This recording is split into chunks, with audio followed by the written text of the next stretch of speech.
Hi friends, இன்றைக்கி நம்ம பார்க்க போகிறது வந்துட்டு பீன்ஸ் கறி. நான் 4 டைப்பான பீன்ஸ் எடுத்திருக்கேன். என்னென்ன பீன்ஸ்ன்னு பார்க்கலாம் வாங்க. இது வந்துட்டு பிளாக் பீன், இது வந்துட்டு பின்டோ பீன், இது வந்துட்டு தட்டைப்பயிறு, இது வந்துட்டு பச்சை பயிறு. இந்த 2 பீன்ஸ் வந்துட்டு உங்களுக்கு கிடச்சதுன்னா நீங்கள் எடுத்துக்கோங்க. அப்படி இதுக்கு பதிலாக வந்துட்டு நீங்கள் வந்துட்டு சோயா, ராஜ்மா தால், டபுள் பீன்ஸ் இதெல்லாம் கூட நீங்கள் யூஸ் பண்ணிக்கலாம். இந்த பீன்ஸில் வந்துட்டு நிறைய ஃபைபர் இருக்குது, விட்டமின் டி இருக்குது, அப்புறமா ப்ரோட்டீன் கூட நிறைய இருக்குது. இதெல்லாம் வந்துட்டு இந்த பிளாக் பீன் வந்துட்டு நீங்கள் சாப்பிட்டிங்கன்னா வெயிட் லாஸ் ஆகும். அப்புறமா வந்துட்டு நீங்கள் சுகர் கூட நல்லது. இந்த பிளாக் பீன்ஸு நீங்கள் இது கிடச்சதுன்னா இதே யூஸ் பண்ணிக்கலாம். இது என்ன அளவில் போட்டிருக்கேன்னா இந்த கப்பில் வந்துட்டு 1/4 கப்பு போட்டிருக்கேன். நான் இந்த 4 டைப்ஸான பீன்ஸையும் வந்துட்டு நான் இதில் 1/4 கப்பு போட்டிருக்கேன். அது வந்துட்டு இந்த பெரிய பவுலில் வந்துட்டு 1 கப்பு வந்துட்டு இருக்குது. இதை வச்சு நம்ம பீன் கறி எப்படி பண்ணலான்னு பார்க்கலாம் வாங்க. இந்த பருப்பு தால் வந்துட்டு ஒரு நைட் ஃபுல்லாக வந்துட்டு நம்ம ஊற வச்சு எடுத்து வச்சுருக்கோம். இதை நம்ம இப்போ வேக வைக்க போகிறோம். நம்ம தாளித்து அடுத்தது வந்துட்டு தாளிக்க வேண்டியது வந்துட்டு 2 லவங்கம், ஒரு பட்டை, அப்புறமா கொஞ்சம் வந்துட்டு சோம்பு எடுத்துருக்கேன். அப்புறமா இதுக்கு மசாலா வந்துட்டு கரம் மசாலா, கொஞ்சம் மஞ்சத்தூள், மிளகாத்தூள் 2 ஸ்பூன், அப்புறமா வெங்காயம், பச்சை மிளகா, இஞ்சி பூண்டு பேஸ்ட் எடுத்துருக்கேன். ஒரு 2 தக்காளி எடுத்துருக்கேன். பேன் காஞ்சிருக்கு, நம்ம கொஞ்சம் எண்ணெய் ஊற்றிக்கலாம். எண்ணெய் ஊற்றி நம்ம இப்போ தாளிக்கலாம். 2 லவங்கம், பட்டை போட்டு சோம்பு போட்டுக்கலாம்.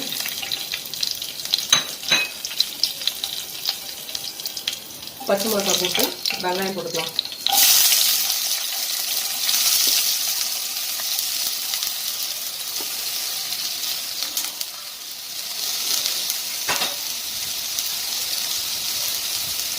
அது ஒரு 2 நிமிஷம் நல்லா வதங்கிடும். வெங்காயம் நல்லா வதங்கிடுச்சு. இப்போ இஞ்சி பூண்டு பேஸ்ட் சேர்த்துக்கலாம். 2 ஸ்பூன்.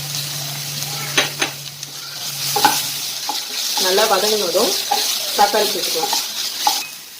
இஞ்சி பூண்டு பேஸ்ட் போட்டதும் நம்ம இப்போ தக்காளி சேர்த்துக்கலாம்.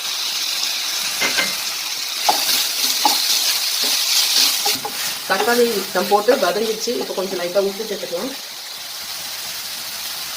உப்பு சேர்த்துட்டு இப்போது மசாலாலாம் ஆட் பண்ணலாம். நம்ம எடுத்து வச்சுக்கோங்க. அந்த மசாலா எடுத்து ஆட் பண்ணலாம். நல்லா மிக்ஸ் பண்ணிக்கோங்க. இதுக்கு என்னென்ன இன்க்ரீடியன்ட்ஸ் வேணும்னு சொல்லிட்டு நான் கீழே டிஸ்கிரிப்ஷனில் கொடுக்குறேன். நீங்கள் அதை நோட் பண்ணிக்கோங்க.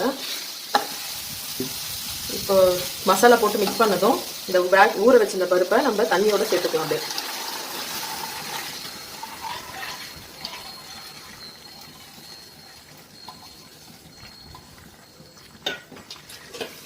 நல்லா மிக்ஸ் பண்ணதும் குக்கர் மூடி விசில் போட்டுக்கலாம். நம்ம ஒரு 3 விசில் போட்டுக்கலாம்.